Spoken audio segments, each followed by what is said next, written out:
Hi, this is your girl Annette, and we are here sharing the experiences of fabulous Peace Corps volunteers. Yes, we are still here, we are still around. So, the mission of Peace Corps is to promote world peace and friendship by fulfilling three goals. And there are three. One, to help the people of interested countries in meeting their need for trained men and women. Two, to help provide a better understanding of Americans on the part of the people served. And three, which is what we're doing today, to promote a better understanding of other people on the part of Americans. And today we have Vashalice, who is served in Uganda, and she is going to be sharing her story today. Welcome, Vashalice. Tell us a little bit about yourself. Hello, everybody out there in Zoom land. Thank you so much for having me today. So, as I was just introduced, my name is Vashalice Kaaba, and I am a Black returned Peace Corps volunteer, and I'm currently back in my home state of Florida.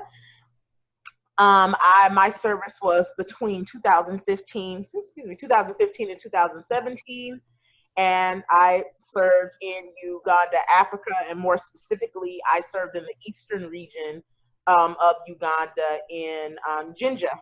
And my little town / village that I resided in within Jinja is called Wanyange. So that's where I served. I was an English teacher and also part-time librarian there as well too at Wanyange Primary School, located in Wanyange. It's there in the name.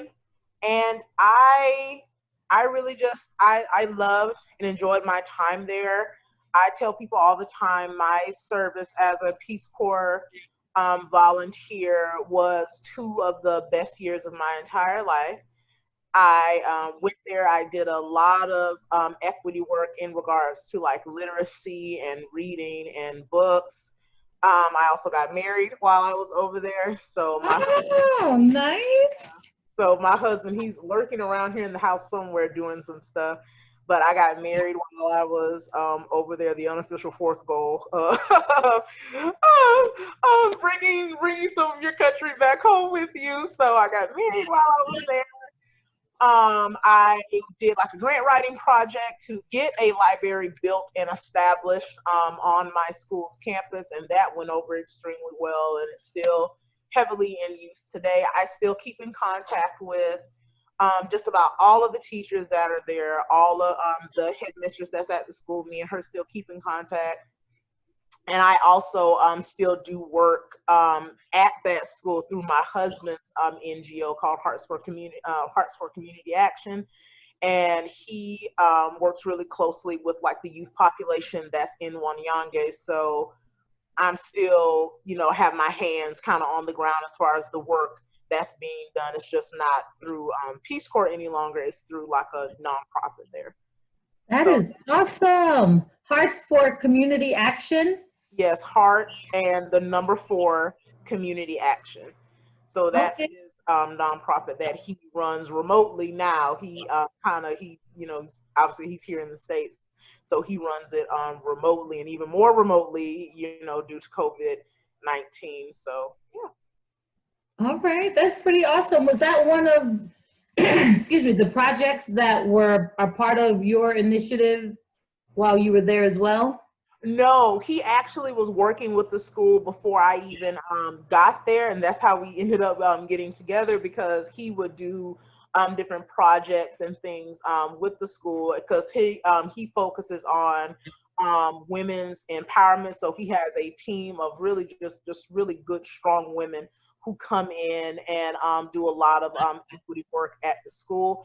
And he also focuses on education and food insecurity.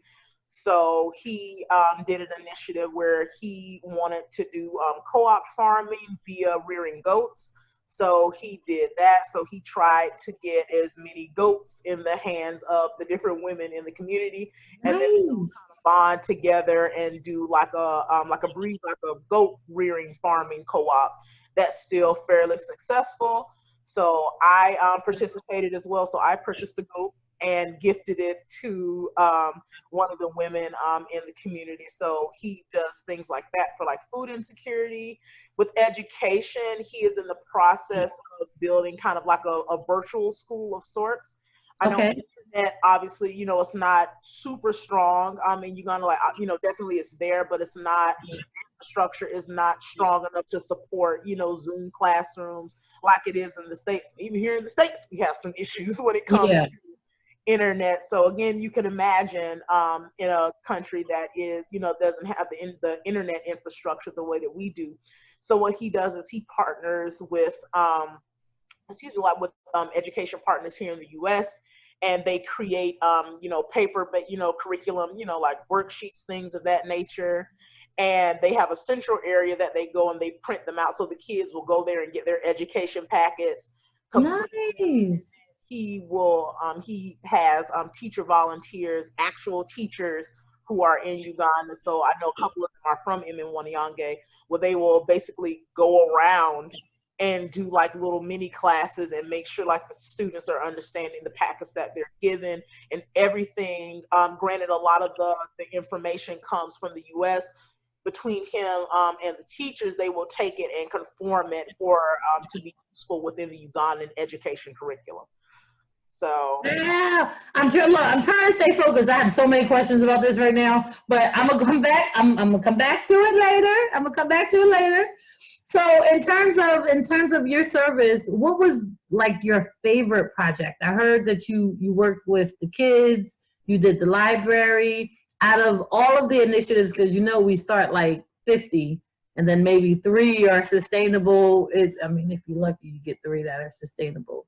But out of all of the initiatives that you worked on in Uganda, which one was like your favorite? Like, oh my gosh, like we worked hard, or this was just so much fun and we had people on board, or you saw something that didn't work, but the change that happened because of it was like awesome. So what initiative did you participate in that was like the most impactful or fun or connective for you?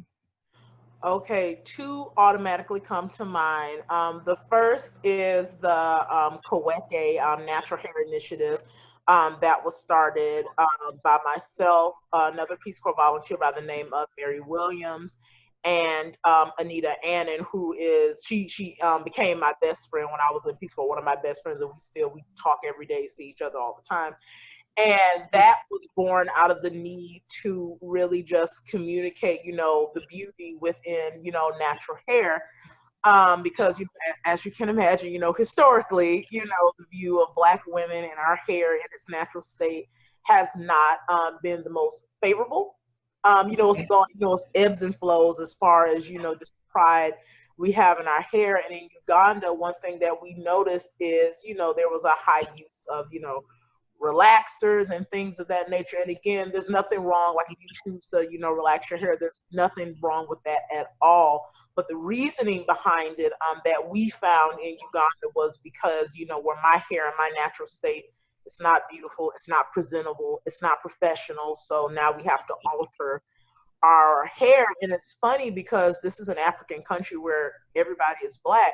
So typically, in the context of the United States, when you think of like relaxed hair, it's conforming to like a European standard of beauty for like the workplace or for desirability. And that's because, we still, we are fairly Yeah. diverse here in the Yeah. United States. So it's not just, a monolithic, African, society as far as racial makeup. So that kind of, made us curious as to why that was still persistent here when, it's a predominantly, it's a Black country. And it's not, so of course, you have, issues, remnants of, colonization and things of that nature that still play a role in how hair is perceived. So we wanted to kind of subvert that narrative, totally do away with it.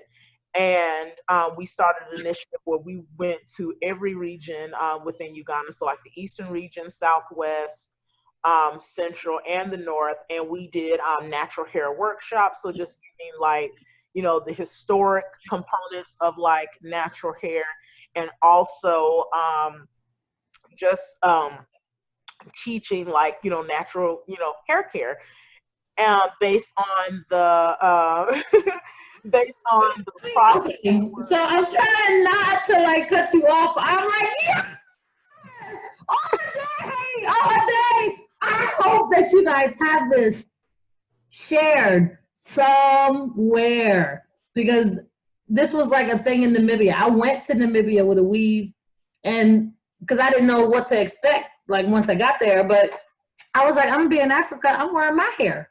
Like, I mean, once this hair is out, like, that's it. And they was like, oh, niece, what are you going to do with these? You cannot. That. What are you going to? And I'm like, I'm not like, well, wait. First of all, I got perms. He was like, yes, niece, you need to do something. Like you like, I don't look good in my natural hair. And I was like, Skit! I did not think I was going to come here, yo. They was like, yes, you have to. But they done sent me to the hair salon. They talked about me so bad, I didn't go back again. Yeah, it was what we it kind of was the same happened to me, but I was just like, well, first of all, who told you all that relaxer was the only like form of beauty that is acceptable for Black women? And like when I started asking those questions and we got to the root of everything, that's when we started to see some change, because you know, Black people, we've been wearing our hair the way it grows out of our head for centuries, since the dawn of time. Why all of a sudden is it not acceptable anymore? So when we started asking those questions, and really in these workshops that we would hold and really kind of poke and prod at those mindsets, that's when everything started kind of falling away. And then it was kind of like the light bulb kind of turned on and was like, this is why we think this. It's not something that's of our own doing. It's because of the images and, you know, the things that were presented to us and were told to us by, you know, people who at the time were dominant over us and held a place of power, and still do, depending on where you go. Right. At what is innately ours is not, you know, worth anything. It's not as valuable as what they have. When in regard, you know, when in, you know, in retrospect, you know, they're coming over here getting all the things that we're having, and then, you know, story for another day. You know, as far as that. Don't. I am loving. Yo, I am like, okay, I might look like I'm very composed right now, but I'm like, hold up. Hearts for community action, bam.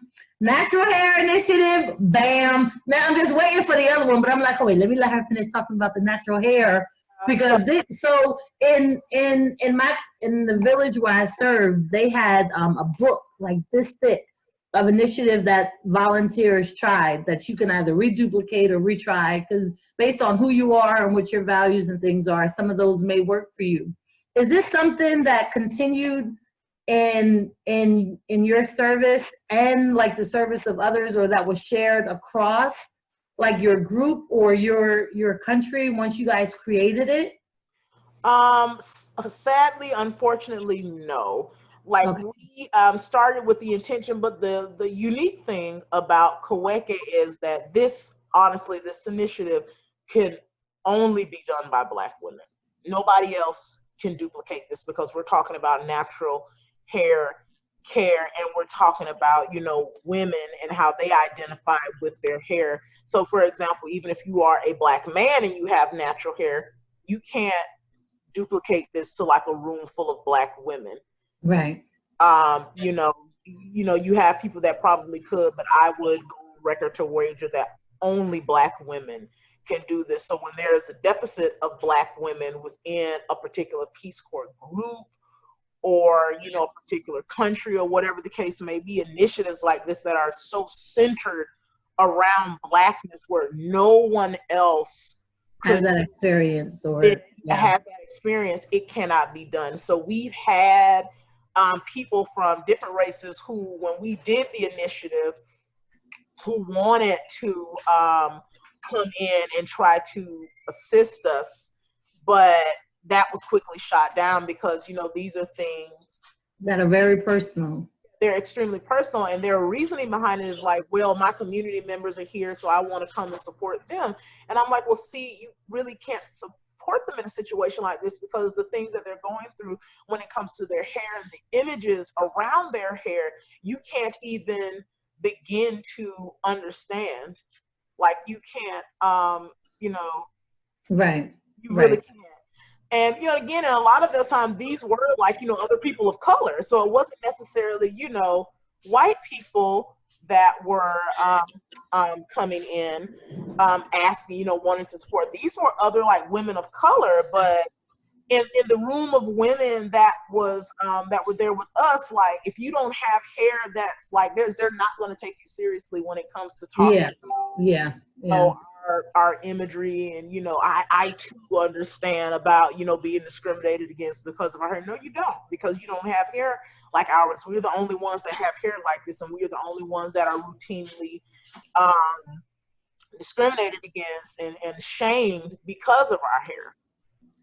So that initiative was extremely important to me. And with the help, because I came in on the back end, like doing like the presentations, but it certainly wasn't me by myself. It was a host of women that came together and did this. So, you know, I certainly can't even begin to take credit, but, you know, we all in tandem, we played such an important role in bringing that together so that can be communicated to other women. So we had some powerful moments in those workshops, because those women for the first time had just that space, like a safe space that was created. They weren't people of color, you know, white people or men or anybody like around. It was literally just a room of Black women talking about, you know, their hair, and talking about, you know, the feelings that they had surrounding that, you know, from childhood and being teenagers and adults. And, you know, they could really be extremely candid, because we let that be known. Like, you don't have to kind of guard yourself around us, because a lot of the, you know, what you're feeling and how you have felt, we have experienced that too. Like, that's not just something that's here in Right. Uganda or even on the African continent. Wherever there's Black women with natural hair, you're going to feel that. So we had some really, like I said, super powerful moments in there. And we did like workshops as far as how to like make hair care products from what was available, because that was another thing that was there, you know, here in the States and elsewhere in countries that have a bit better infrastructure as far as like supplies are concerned. We're extremely blessed here in the States. We can go to a Walmart, CVS, Walgreens, whatever, Right. and there is some product, at least one brand or one type of product that is made specifically for our hair. And I Yeah. think as Black women within the States, when, you know, we take that for granted, and then we go to other places and it's just like, oh, there's no Cantu here. There's no cream of nature here. There's no, like, you know, that Yeah. stuff here. So a lot of times there were times where we had to make, you know, we had to make products because there honestly were none. Like, we will go to like the city. So like in my case, we will go to Camp Pala, which was the capital, and you can go in some of the shops there and they'd have like, you know, the Cantu cream of nature, shea moisture, but they were wildly expensive. Yeah, like when you did those conversions, they were like wildly expensive. And even on a piece, we cannot afford that.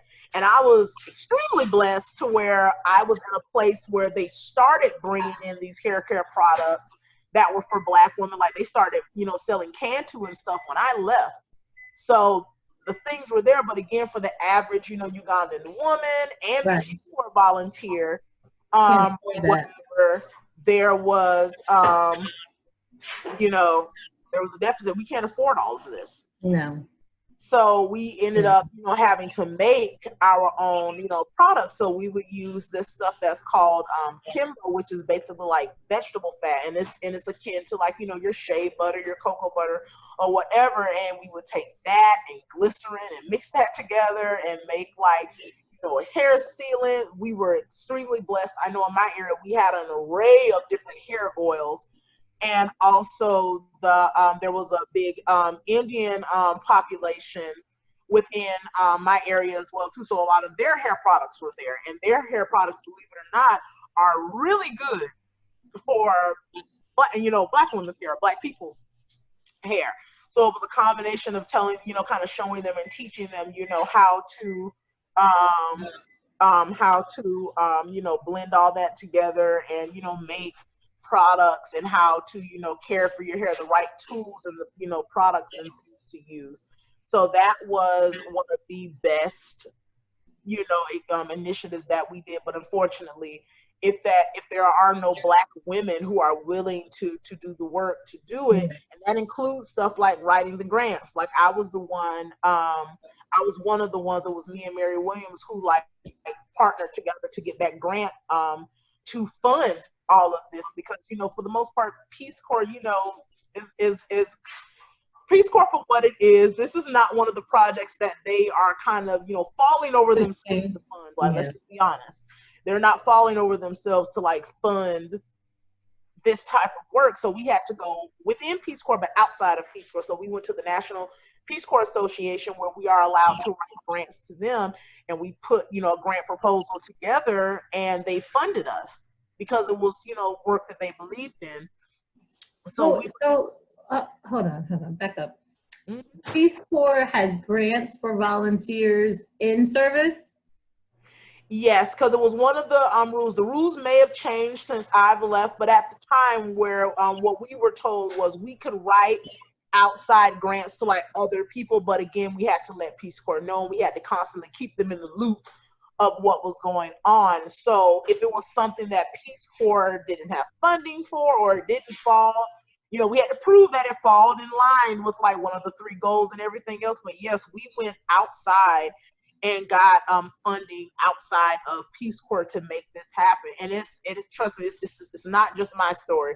There are other volunteers who, to get like particular books or anything funded, or the amount of books that they need funded to like their schools, they will go outside of Peace Corps and write grants to other places. And as long as Peace Corps was, of course, in the loop, knew what was going on, could track the money, we would write grants outside of Peace Corps, like to get the work done. Like I didn't even know they had all of the grants that I wrote. Even I lived with the volunteer for a little bit. Like none of our money came from Peace Corps. All of our resources came from outside of Peace Corps. Like the fact that they had a budget to potentially fund something is awesome. Like I'm telling you, every time I speak to a different volunteer, I learn a different nuance that they either added or took away, which is cool. But you're right. If it doesn't tie into one of their goals, it could potentially. But if it's about the service and connecting with the community in which you serve, how do you then say it doesn't? Mm-hmm. Yeah, like our program, it fell within the 3 Peace Corps goals, but when we went to them as a group saying, we want to try to get, funding for this, just, being very transparent, it wasn't a lot of enthusiasm behind it. So we went to the National Peace Corps Association, which is not under the umbrella of Peace Corps, but it's adjacent to Peace Corps. So right. That's why I said like outside of Peace Corps, but within Peace Corps. So we went to them and we wrote the grant, and they, gave us the grant. And then we also went to a couple of other places. And then a lot of that was also just hitting up relatives and family members, letting them know this is what we're trying to do. So, cause y'all, sow a seed of $10. Could y'all sow a seed of, $20 to help us fund this? Like it literally took a combination of grant writing and crowdfunding to get that project off the ground. And then when Peace Corps, and because we did one for the Ugandan women who were on Peace Corps staff, and they loved it. Who were on staff, they were so happy. They didn't know what to do with themselves. They were so happy because they were kind of like, this is the stuff that we want to do. And then when Peace Corps, proper, the higher ups within country saw how impactful that it was, then it was the case of we want to, feature you all, and this is important work. you know how it goes. After we had done all the legwork and, you know, dressed it all up, had everything organized and got everything put together, now we want to come in and swoop in and say, this is what we did. And we had to, like, you know, kind of tell, you know, Peace Corps, you know, hire us proper, like, you know, because, you know, there were times they attempted to take credit for this. And we had to tell them, well, you can't take credit for this because you didn't fund any of this. It'll be different if they like, oh, they threw us like, you know, $200 and we're like, Right. make something happen. They did not fund any of this. So we had to kind of, you know, push back and say, like, y'all can't put y'all names on this because you did not fund any of this. And that's a running theme. And again, I certainly can't speak for Peace Corps as a whole. And even where our program was concerned, like, you know, there's been like a change of like country directors and things of that nature. So again, the sentiments could be totally different now. But when we were there, we saw there was a lot of, you know, we kind of want you all to do the work, and then we'll come in on the back end and put our name on it so it can make this post look good. So again, that's just me being, you know, me being very transparent. You know, argue with your mama. You know, it's very transparent. Oh, wait, but posts like Facebook posts? No, like the people, like our posts, like the Ugandan, like Oh. the post. Oh, Yeah. Post. I mean, you know, the country. Yes, the country. Okay. So that's what we saw because the need was there, the want was there, but they didn't see the value in it. And, you know, certainly don't like to bring race into it, but that's what happened. That's the thing. Yeah. So that's crazy. So did you guys have to, I guess this is sort of kind of a side note. So we had to do like a weekly report that we would send to Peace Corps on what we were doing, like whether it was working out, like so that they kind of saw what we were doing in our communities. Is that something you guys had to do? Yeah, like we gave a report because again, with us getting the grant outside of Peace Corps, we had to keep them in the loop. Like that was the only, like we couldn't just go rogue and we're just gonna write a bunch of grants and then Peace Corps won't know nothing. Like we still had to keep them in the loop. So they were getting reports about, you know, the kind of funding we were getting. So they were in the know. But again, like most things, they didn't know how successful it was going to be. But when it turned out to be successful, which we knew it would, and again, granted, we didn't even have like a whole, like a king's ransom worth of money. It was just a couple $1,000s, and we were literally able to service each major region in Uganda with that. So that's what we were trying to convey to them. Like, we're not, you know, out here asking for thousands of dollars. We just need a little help so we can get this off the ground. So, you know, they were in the loop and we had to report because, you know, we were getting outside funding. So they knew what was going on. It was just a case of they didn't know how successful it was going to be. And then when word got around to other posts and different, you know, places were asking, like, this Peace Corps does this, we want to Kaweke too. Yes. And they were just like, oh yeah, we believe in blah, blah, blah. Yeah. Wow.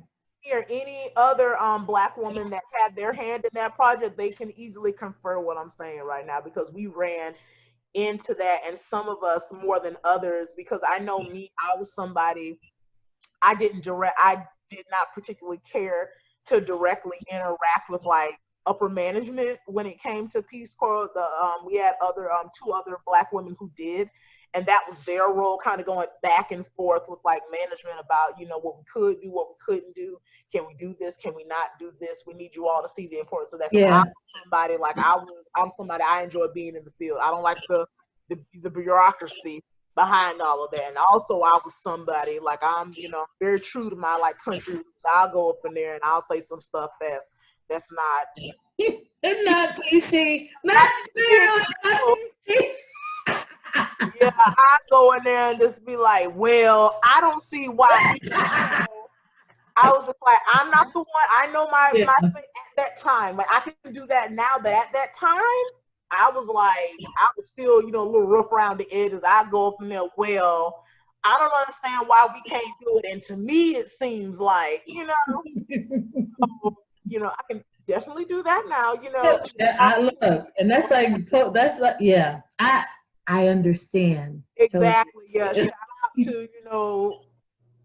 We were talking, the volunteer, we were talking about the balance between being your authentic self and being respectful of like the communities in which you serve, and trying to find like that respectful balance after training. Because you go through training, they give you all these good things and bad things and, what could happen, the possibilities, and you go into these communities as this respectful, mindful person, but you have to be your authentic self, because that's still part of our third goal. But having to go back to that, like having, and it's like, hold up, I'm trying to be respectful here, but you're being real disrespectful right now. I call people out, like I did not have an issue with, because you're trying to, in your head, you're trying to work out, okay, now culturally, is this something that y'all, or is it, okay, even if it is okay for me to let you know that I'm not okay with this, and this is what we're going to do, like, moving forward. This is where my husband came in handy a lot, because there would be some people who would kind of pawn it off, oh, well, this is culture, and he'd be on the side like, no, it's not. They just trying to blah, blah, blah. So he coached me, like, thank God for him. He coached me a lot and held my hand a lot when it came to kind of deciphering, is this culture or is this yes what yes you're trying to do? So he was, and so when we would go in these places and they would be like, well, this is cultural. No, it's not. It's not cultural. Yeah. And I feel like it was like the same thing with some projects. Like some projects would work for some volunteers, but some other projects didn't, because you couldn't. And I feel like we had an advantage and a disadvantage being a person of color in service, and you kind of have to figure that out, where you are and who you are as a person at the same time. Yeah, because there were, I feel you on that advantage and disadvantage, because, like, for example, there were definitely some spaces I could more easily get into versus like counterparts who were not Black. Like when it came to like natural hair and getting those testimonies, there's no way like a white woman, for example, could go in and get those same stories with that type of, rawness and authenticity. They could never do that, because it's not, same as far as just being in the room and being able to hear and listen and see and everything else. People just be authentic without that guard being put up of, oh, there's a white person here or whatever. So I have to kind of, shield myself. I would go into places and people weren't automatically like guarded when they saw me. They were able to kind of disarm and just be their authentic selves.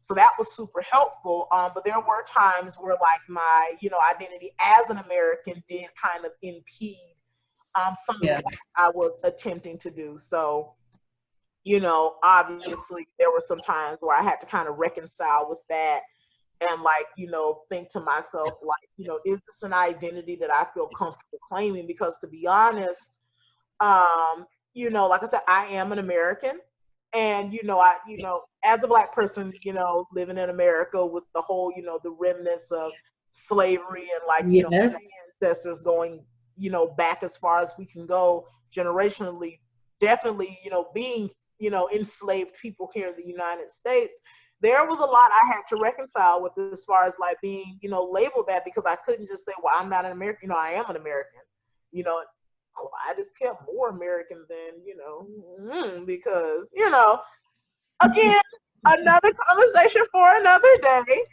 but, I really had to like deal with that. Like, how do I feel? Like I almost felt, just being very transparent, when somebody said, oh, she's an American, I felt offended. I was just like, like somebody called me out of my name. I didn't know,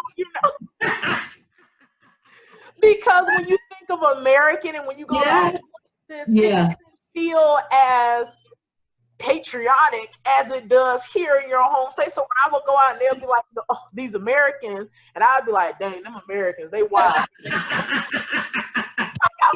No, you're dead serious. I was in my country during 2011, during the 2001 for 9/11, and the responses from people like during that time was such a range, and the conversations during that time was such a range. And you're right. It's like, I am from America, but like I'm African American, and how I process and how I interpret and how I engage and how I act and how I approve or disapprove of some of the things that we say or do or that happen there.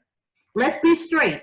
So the cool thing is, like, with some of the things that are happening now, these were some of the conversations we had, because they're like, but in America, like, you get to do this, and you guys have this, and the access I don't do that. and I'm like, oh wait, let me straighten. Let's talk. You want to know what really happens, and that's the same.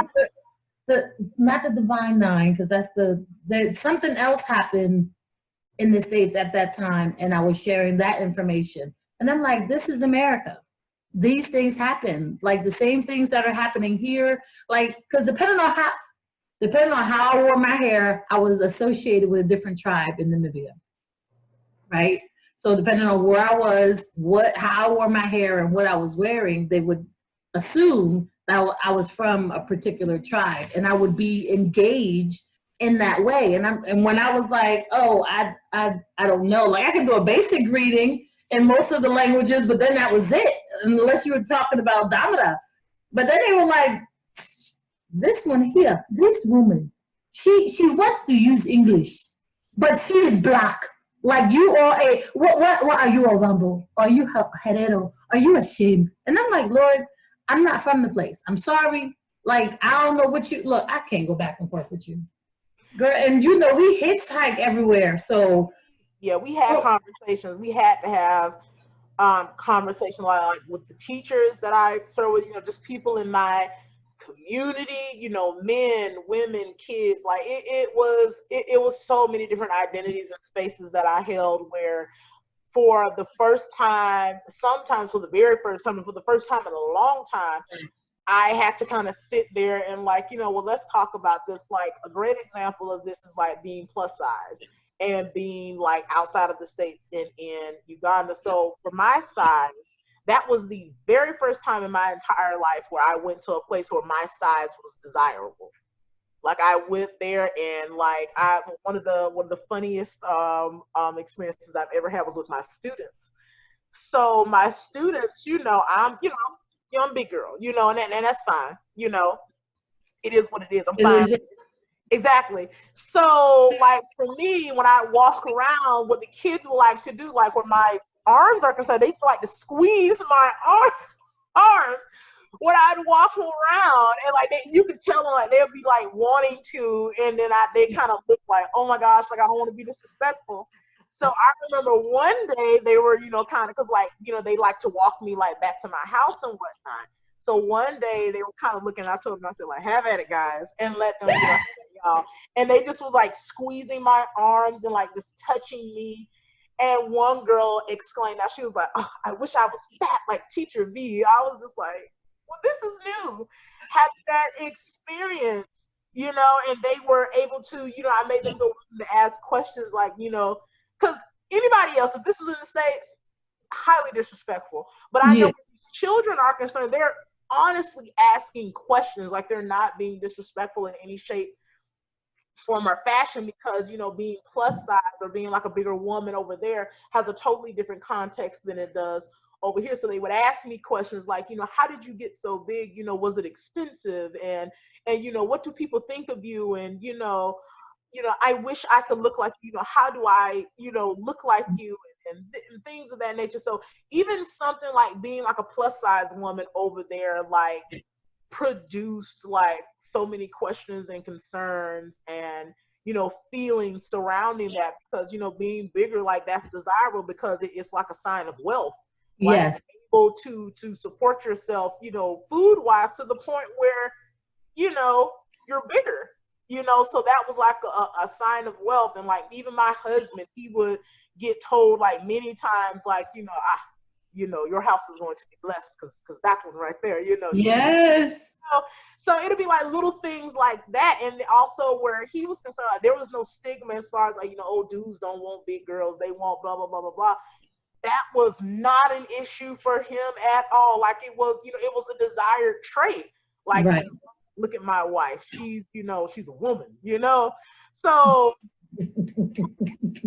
you know, that I had, you know, over there. So there were lots of different identities where I had to kind of, you know, reconcile and like kind of sit in like, you know, the feelings and like the things I was getting. So it was extremely enlightening. But, you know, just going back to that initiative, like that was one of my absolute favorite initiatives. Loved it so much. Enjoyed working with the women that I worked with. Like they're now like my best friends and my colleagues and everything else. And we bonded so close because of that. And especially being, you know, Black women in Peace Corps. We came from different sectors. So like, you know, 3 were from education, 2 were from business and agriculture. Another one was from health. So we had so many different perspectives as far as, you know, Black hair and everything else, and even different textures and which texture was more desirable. Like if you have to be a natural, which texture is more desirable, and trying to dispel that myth of what good hair is.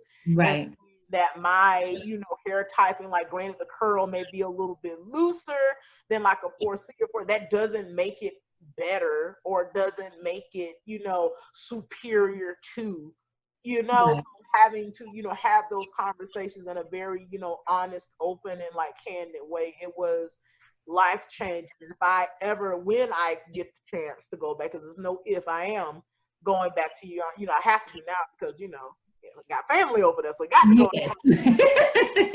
I want to like kind of get that started back up again, where we dive into that and we start these initiatives and things of that nature. So that was one of my absolute favorite initiatives that I did. The second would honestly, it's more very much like Peace Corps centered as far as like the procedure behind it, but writing a grant to build a library there, like on campus.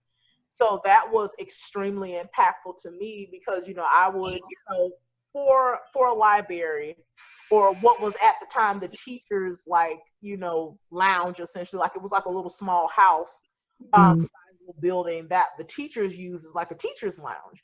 And it also doubled as like a library because the volunteer before me, you know, built like, you know, got books donated and everything else, and they took half of it and turned it into like a library. But because that volunteer before me, and again, like certainly not, you know, dispelling her work, because she did excellent work while she was there before me, she wasn't able to really just make it shine the way that I know when she talked to me about it, the way that she really wanted to, because again, lack of funding, you know, this stuff, you know, hard but it's fair, sad but it's true. Stuff like this takes money. You can't just, you know, that can do Peace Corps volunteer spirit and go out and make miracles happen. Like it takes money to fund this stuff and to get quality. So even when it comes to like building bookshelves, which she was able to build, these bookshelves were, you know, poorly built. The quality wasn't the greatest because, you know, you had to do what you had to do with what you had, you know? So I saw that and I was like, you know, I saw the vision, what she really wanted to do.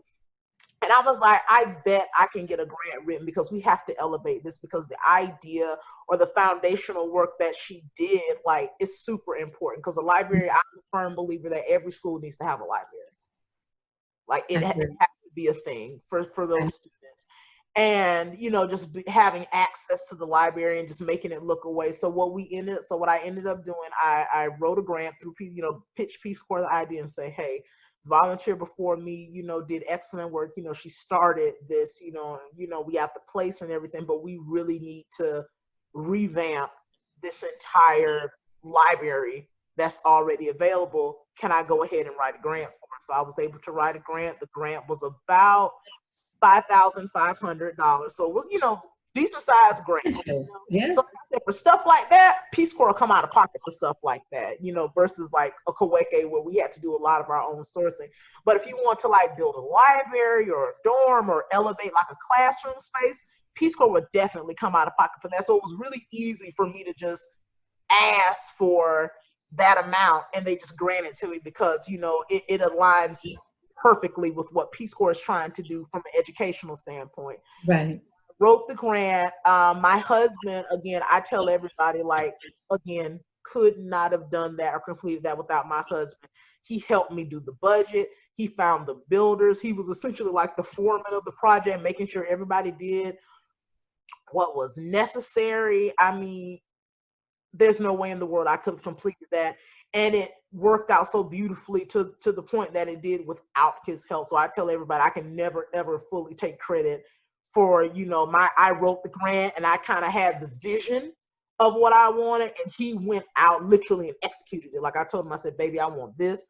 I want that. The teachers say they want this. I need this for the students. The headmistress, you know, wants this. So, you know, it was a whole community, you know, effort. Because I literally brought everybody in for a meeting and I said, all right, we have, you know, a nice chunk of funding based on what the head, you know, me and the headmistress has spoke about. She is really wanting to elevate this space, turn it into the library, you know, and on top of that, elevate this teacher's lounge because, you know, we didn't have enough to build a library standing on its own from the ground up, but we can definitely elevate the space and, you know, tear stuff down inside, you know, gut it out and like build it. So that's what we ended up doing. So the teachers, we told them, I said, you know, y'all are going to have to give up y'all space for like a month or so or two. But when you come back, I told them, I said, I guarantee you this will be a space that you will be happy to come in. So they were just like, all right, you know, this better be something. Because if we giving up, or, you know, I had to literally beg them, like, please, y'all, like, I promise y'all, like, trust me, I got y'all. What y'all want, what y'all need, we got it. And they were like, all right, you know, it better be something. And it was. So, you know, we did good work. The teachers were extremely happy. The students were extremely happy. You know, we painted, redid the floors. Like, you know, we took everybody's opinions into consideration. So it wasn't just, I'm going to do this, I'm going to do that. And I think that's, you know, as much as, you know, Peace Corps preaches for us to work with the community, a lot of it is Peace Corps says we need this, so that's what we're going to do versus what do y'all want? Like a great example of that is like, I wanted to buy, like with some of the grant money, I wanted to buy a projector for them and get like a projector, you know, screen put in the library. So if they wanted to host movies or something like that, they did. But when I talked to the headmistress with that, she was like, I don't think that would be the best option or the best use of the money. Like, you know, we need a printer because when it comes to like printing off tests and exams, we have to outsource all of this. And that would be super helpful for us and for the students. So, you know, they can have the testing here. And then we can also outsource it ourselves and print for nearby schools. So if I would have been like, nah, I think a projector is better, based on what I thought they wanted, you know, it wouldn't have been a right fit for the school. So that's when she was like, we need the printer. I said, well, okay, cool. It wasn't no argument. Cool. We don't need it. We'll get a printer. And we switched gears, got a printer, and that was way more helpful to the school and the students as a whole, because that cost gets rolled into school fees when they have to pay for this and pay for that. And all that gets rolled into school fees. So now that they don't have to outsource it no more, now school fees can get lower. So that would have been a lot more impactful versus we have a projector and we can now show movies. And if somebody who did it, you know, who was just like, well, this is what I think y'all need. Yeah. That wouldn't have been the case. So that project, it was one of my to me, it was kind of like that in Kaweke, but they tend to fight for like the top spot as like my crown jewel of like what I participated in or what I led as far as Peace Corps is concerned. So that project was extremely important to me, and I loved, we had like a whole little ceremony, like an unveiling, had the kids go in, the teachers go in, and, you know, we got more books donated, you know, we built way better, because the thing that we ended up doing, we built the bookshelves into the wall, so there was way more space. More space, so, yeah, space. So half of it, you know, so then we put a divider up, so it wasn't like, you know, open space. We had a divider where, okay, this is class areas. So if a volunteer or a teacher or anybody wants to come in here to host class, there's, you know, there's a blackboard over here, there's this, there's that. Like, it was a defined space, and they can also host class while the teachers are in here, like, you know, chilling or just get, you know, taking a break and everything else. Like, there was, so, you know, we got electricity put in there. So now we got lights, we got this, you know, you can plug up, so, you know, you can charge it for, you know, maybe we made a you know, phone charging area because everybody wants to charge their phones. So we did that. So we really incorporated everybody's input from the students to the teachers to, you know, to the headmistress. Like, everybody had their hand in building that space, and the money left over that we had, again, that got rolled back into the school to like get more stuff. Like, okay, the teachers, what kind of supplies y'all need?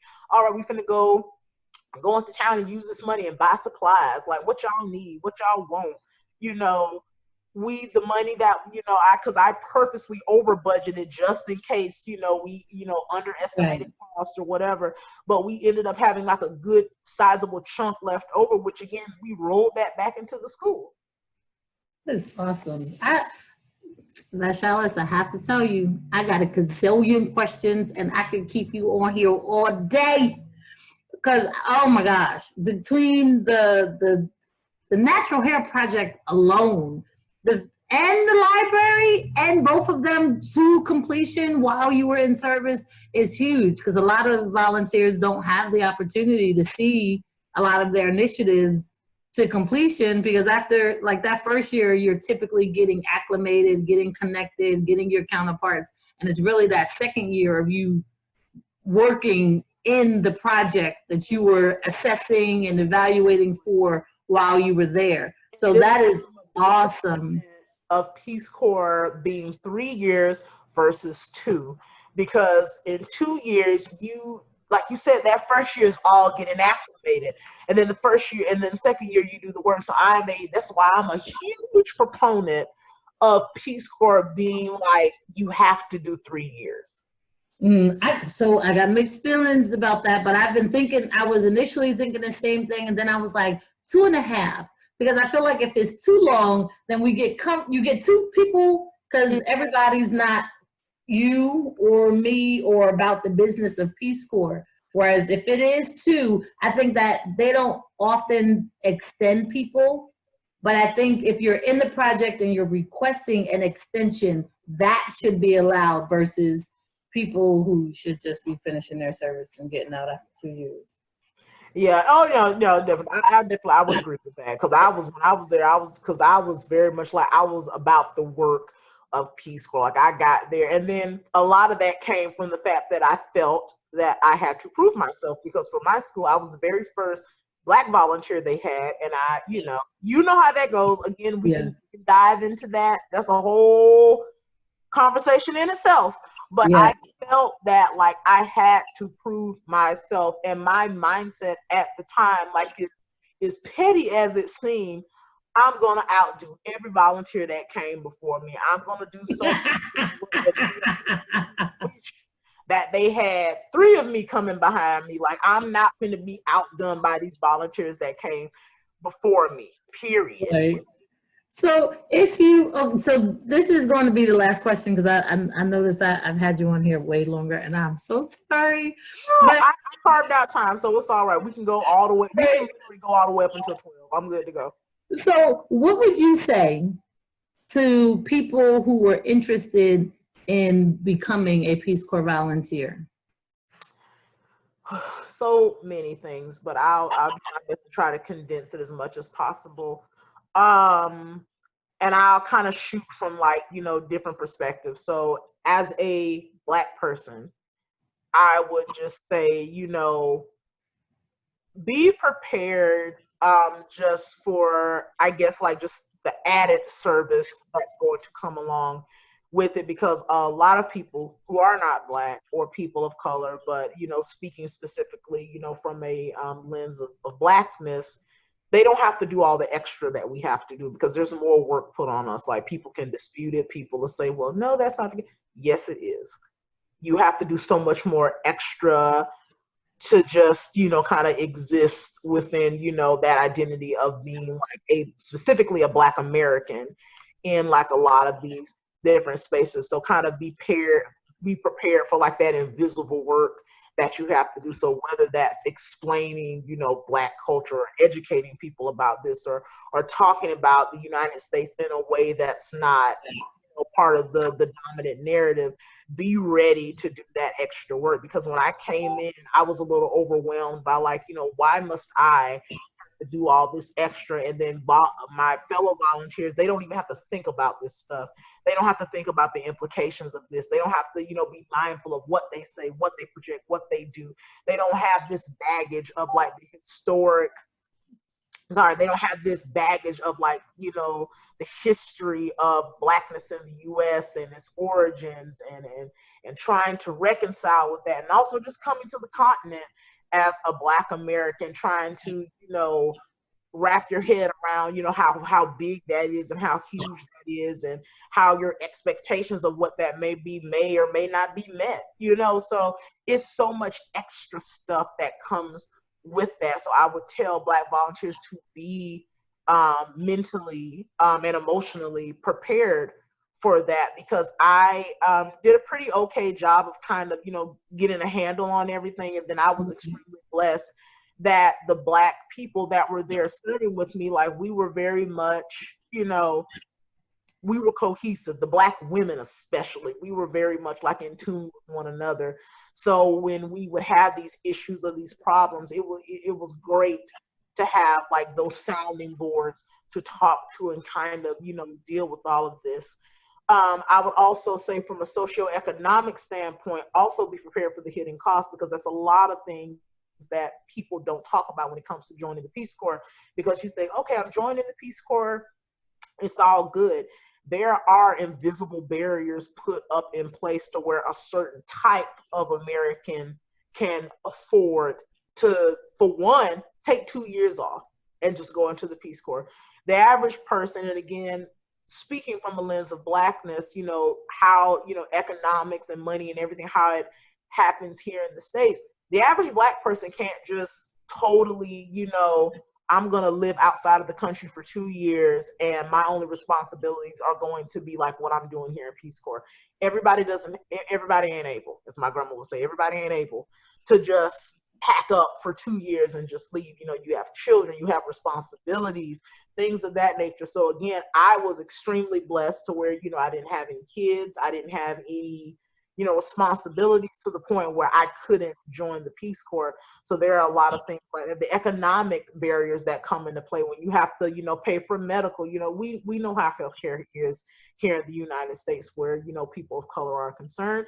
You know, you may or may not have insurance. You know, how are you going to pay to get x-rays, you know, for your dental x-rays or whatever the case may be? Oh, this is to go? Yes. Okay. Okay. But like, even just to, you know, do all of that, you know, to prepare for that, like it's a lot of stuff that's in your way. So just being, just preparing for that, and trying to think what else I can add. That's good. You look, now you got me thinking, like, how did I pay for that stuff? Because I definitely was working as a casual seasonal employee. I ended up at the military base, actually in Dover. They did some dental work for me in Dover, and then because they weren't sure, they was like, "Do we cover Peace Corps volunteers?" And they were just like, "Just do it." Like, they're providing the service, so they did the work. And then one of my counterparts, Michael Nicky, worked with Dr. Castellina here to do some work. And yeah, you're right. It must have been meant for me to go, because I did not have insurance before I left. Yeah, and that's the case. I've run into a couple of Black Peace Corps volunteers where they got accepted and everything was cool, but the cost to prepare literally Medical. stopped them. And we're not even talking about medical. We're talking about even just getting all the stuff you need to go. Clothes, other expenses, and being prepared, you know, or just knowing that you may not have access to certain stuff, you know. So it's so many things, like, just from my personal experience, just to save up to pay for everything I needed. I literally worked 2 jobs. I was at a call center and I tutored on the side. I did a lot of saving, and it took my whole community to send me to Uganda, because I did half of what I needed myself, and then my community, my church, put up the rest to send me. Like, they literally took up multiple collections for me, because, you know, this one of our own, this one of ours, and she's going to represent us. So we have to make sure that she's secured financially and taken care of. It took all of that to get me, you know, prepared to go. And when I would talk to my this one counterpart that I had, you know, she was a Peace Corps volunteer with me, and when she talked about her experience, it was so easy for just, you know, daddy and mama to just to write a check and to make stuff happen for her. And I was just sitting there because I was telling her, I said, you know, this service is important to me because I'm not just representing, you know, I'm just going for the Peace Corps. I'm representing my entire community, like the proverb, you know, it takes a village. Excuse me. Right. It, you know, takes a village to make this happen. It was so true in my case because it literally took everybody putting everything behind me for me to go. So it would be, in my opinion, it would be extremely disrespectful if I went over there and did not produce good work. Right. So, wow. Girl, you know, okay, you're not gonna get me started, Lord. I know, but I'm sitting here like, don't cry, don't cry, don't cry, don't cry. But I'm sitting here like, But you know, I served in 2001 to 2003, and just hearing the differences in the time period, and I don't know whether it's the time period or how Peace Corps began to change and whatnot, but look, I'm making notes now, like, you know, what was on my Peace Corps list that we had to, because that would be something that maybe what is it, like Return Peace Corps, National Peace Corps Association can help or support volunteers, but I didn't think about it. I was already a hoarder before I left.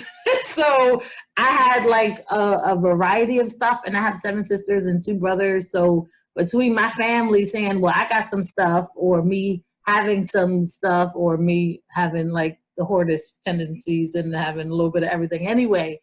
But I thank you for sharing your authentic story and experience. I hope that when we do share this, that people basically listen, and if there is an authentic interest in serving in Peace Corps, that they understand it's not just a vacation, 2 years in another country, that the hope and the expectation from volunteers who have served is that you go with the heart to serve. So I want to say thank you so much for joining me. If you are interested in Peace Corps, please go to peacecorps.gov, check it out. And if you see volunteers on Facebook or any social media outlet, most of us would be more than happy to share our experiences with you. So thank you, Vashalice, for joining me, and I'll see you on the other side. peace, everybody. Bye.